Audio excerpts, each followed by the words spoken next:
तो आज क्वेटा ग्लैडिएटर्स ने अपनी फतह दर्ज कर ली है और पॉइंट्स टेबल की सिचुएशन बड़ी ज़बरदस्त हो गई है। ऑल्दो के मुल्तान इस वक्त बहुत ही ऊपर है और नीचे से जो टीमें दो टॉप कर रही हैं वो नीचे इस वक्त वहीं पाताल में ही खड़ी रहेंगी। ये आपके सामने, ये आपके सामने और ये पॉइंट्स टेबल दूर से जाए अफार भाई हाथ हिला रहे हैं। भाई अब मैंने आपसे पूछना भी था कि ये अच्छा करते करते शामिल हुसैन कहाँ चला गया, क्यों है, क्या है मसला, क्या है, जरा ये भी बता दे। क्वेटा जीत तो गया है लेकिन फिर अंदर खबर आजकल पूछ नहीं रहे ना, मैं जबरदस्ती हाथ उठाया, मैं आज मैं अंदर खबर दूंगा, आने तो दें। अच्छा खैर ये मजाक की बात थी। शामिल हुसैन वाज बिट अनवेल, उनकी टीम मैनेजमेंट से मुझे किसी ने कंफर्म किया कि ही वाज बिट अनवेल, लेकिन अब वो पहले से बेहतर महसूस कर रहे हैं, तो ये रीज़न था उनके आज ना खेलने का। दूसरा, नसीम शाह का फिटनेस टेस्ट 15 या 16 तारीख को लिया जाएगा, वो भी स्क्वाड के साथ हैं। उनकी जगह मुबस्सिर खान तो ज़रूर आ गए हैं, but he is not yet entirely of the tournament. उनका एक फिटनेस टेस्ट लिया जाएगा, अगर वो उसमें क्लियर हो जाते हैं तो ही माइट बी। मैं आपसे यही सवाल, मुझे लग नहीं रहा कि रावलपिंडी को खिलाएगा। मैं आपसे यही सवाल पूछना चाह रहा था कि क्या उनको ऐसी इंजरी हुई है कि वो गैर मुय्यना मुद्दत के लिए बाहर हो गए?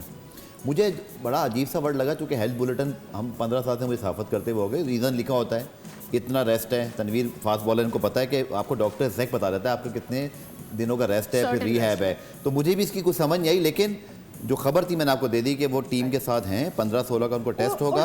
बट जैसी इनकी टीम की हालत है, अगर ये मैचेस ना जीते तो मेरे ख्याल में नसीम शाह को चाहिए वो खुद कह दें कि भाई अब अगले साल ही देखेंगे। दूसरी चीज के साथ ज्यादा फरहान का इस confirm that he is going to be going on leave. उनको थोड़े दिन के लिए भेजा था, he will be joining in the next match, क्योंकि उनका गैप। तनवीर भाई आपको कुछ ऐड करना है? देखिए एक चीज़ जो एज अ फास्ट बॉलर जो मैंने कुछ चीज़ें मतलब अल्लाह का शुक्र है कभी इंजरी हुई नहीं मुझे अपने कैरियर में, लेकिन इंजरीज के बारे में कोई थोड़ी सी समझ है हमें भी।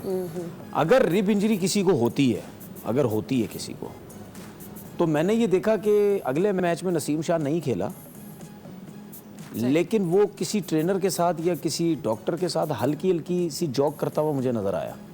अच्छा, जो मुझे नज़र आया, मुझे नज़र आ रहा था।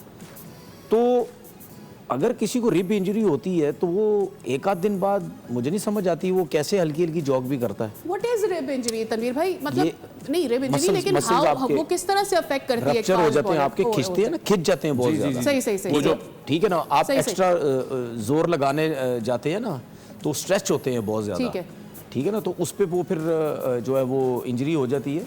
तो मेरा सिर्फ कहने का मकसद ये है कि 1-2 दिन के बाद आप, मैं नहीं समझता कि आप जो है वो वहाँ पे थोड़ी सी आप जॉग भी करें, आप रेस्ट करें, ठीक है, आपने आइस लगानी है वो करें, आप जो अपने ट्रीटमेंट ले रहे हैं वो करें।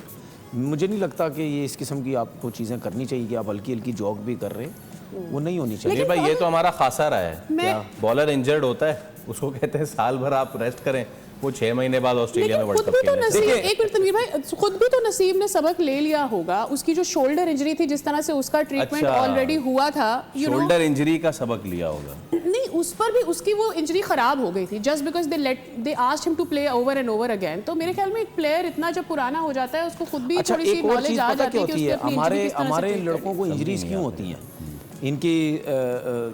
इनको इंजरीज क्यों होती है, इनके मसल्स पे लोड क्यों पड़ता है? जब लोड पड़ेगा जाहिर पता आपको इंजरीज तो होंगी, क्योंकि इन लोगों के एक्शंस ठीक नहीं है, इनके ऊपर काम ही नहीं किया जाता। अब नसीम शाह की जिस तरह मैंने उस दिन ही बात की थी, ठीक है, जब ये गैदर करते हैं और आप इनकी जो टांग देखो, जब ये लैंडिंग करते हैं तो क्रॉस पड़ती है। जब आप लेग्स आपकी क्रॉस ऐसे तो आप जो बैट्समैन आपने वहाँ पे बॉल करनी है, आपकी टांगें तो इधर जा रही है।